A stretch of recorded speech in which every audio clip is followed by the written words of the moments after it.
The Acts of the Apostles, chapter 12. Now at that time Herod, the king of the Jews, arrested some who belonged to the church, intending to harm them. And he had James, the brother of John, put to death with the sword. And when he saw that it pleased the Jews, he proceeded to have Peter arrested as well. This was during the days of unleavened bread, the Passover week. When he had seized Peter, he put him in prison, turning him over to 4 squads of soldiers, 4 each to guard him in rotation throughout the night, planning after the Passover to bring him out before the people for execution.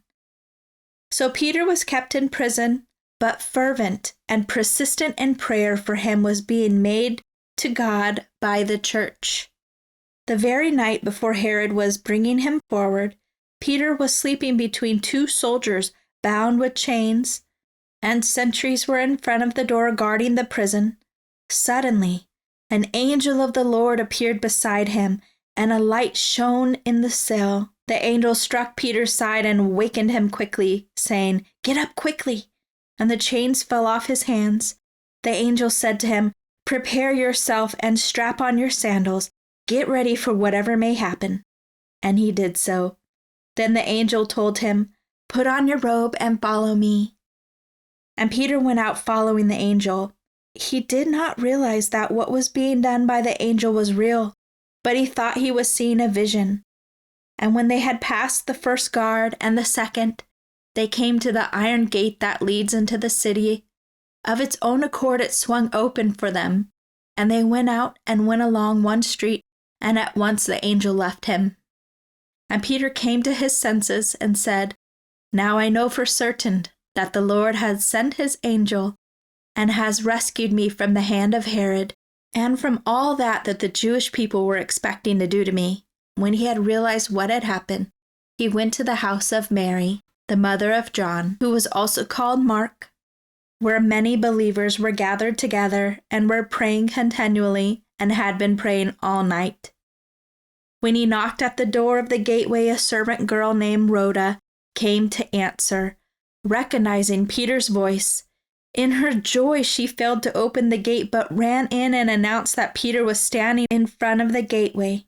And they said to her, "You are out of your mind." But she kept insisting that it was so. They kept saying, "It is his angel." But meanwhile, Peter continued knocking. And when they opened the door and saw him, they were completely amazed. But motioning to them with his hand to be quiet and listen, he described how the Lord had led him out of prison and said, "Report these things to James and the brothers and sisters." Then he left and went to another place. Now when day came, there was no small disturbance among the soldiers over what had become of Peter. When Herod had searched for him and could not find him, he interrogated the guards and commanded that they be led away to execution. Then he went down from Judea to Caesarea and spent some time there. Now Herod was extremely angry with the people of Tyre and Sidon, and their delegates came to him in a united group, and after persuading Blastus, the king's chamberlain, to support their cause, they asked for peace, because their country was fed by imports of grain and other goods from the king's country. On an appointed day, Herod dressed himself in his royal robes, sat on his throne, and began delivering a speech to the people.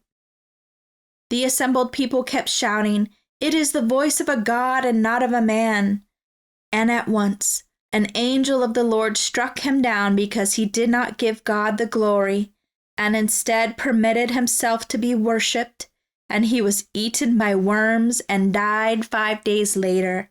But the word of the Lord, the good news about salvation through Christ, continued to grow and spread, increasing in effectiveness. Barnabas and Saul came back from Jerusalem when they had completed their mission, bringing with them John, who was also called Mark.